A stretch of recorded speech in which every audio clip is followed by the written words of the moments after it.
This week, Mickie James is our Impact Player of the Week. Wrestling was always like me and my dad's thing. And he was an avid wrestling fan. I grew up watching wrestling, and I watched Georgia Championship Wrestling and all this local, like what would come on the local stations. And you would go, like, it'd cut to commercial breaks, and I'd come off the couch, you know, with an elbow on my little brother or on my dad. And then, but I never really, was like, you know, my ultimate dream in life is to be a professional wrestler. I just was an avid wrestling fan, and I loved it.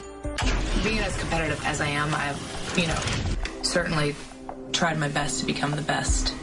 And not just, you know, better than any girl, but better than any guy.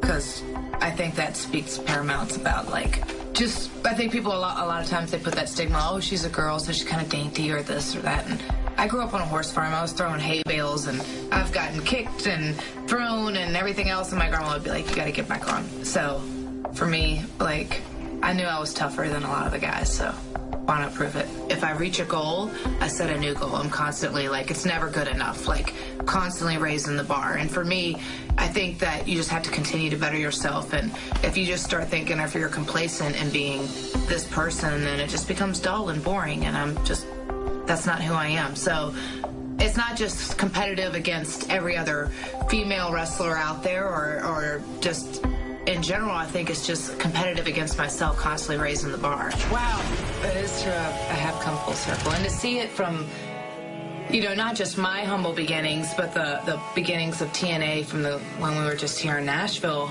and to grow into what it has become, I think is really something special. And for me to be able to come back and join TNA and become a part of it when it has blown up to be so big, I know that I have something to offer and to bring to TNA, and now TNA also has something different from before, that they, like, when they would gave me my start and get me this opening where I was out there and people were just getting to know who Mickie James was, and now I'm coming back and people know what TNA is. People know who Mickie James is. The biggest rush that you get is standing out in front of that curtain, and then when they hit your music and you just hear the roar of the crowd. I mean, there's no thrill. It's like when you come through there and you can hear, like, that energy just, it fuels me. You know, like, whether they're cheering me or booing me out of the building, it's really just like, it's a certain type of energy, and it kind of like fuels that passion and that desire. It's hard to say who might be like a competition. I can tell you that I think that anyone that I go in there, I'm going to give 120%. You know, I'm a force to be reckoned with. You know, there's only one Mickie James, that's for sure.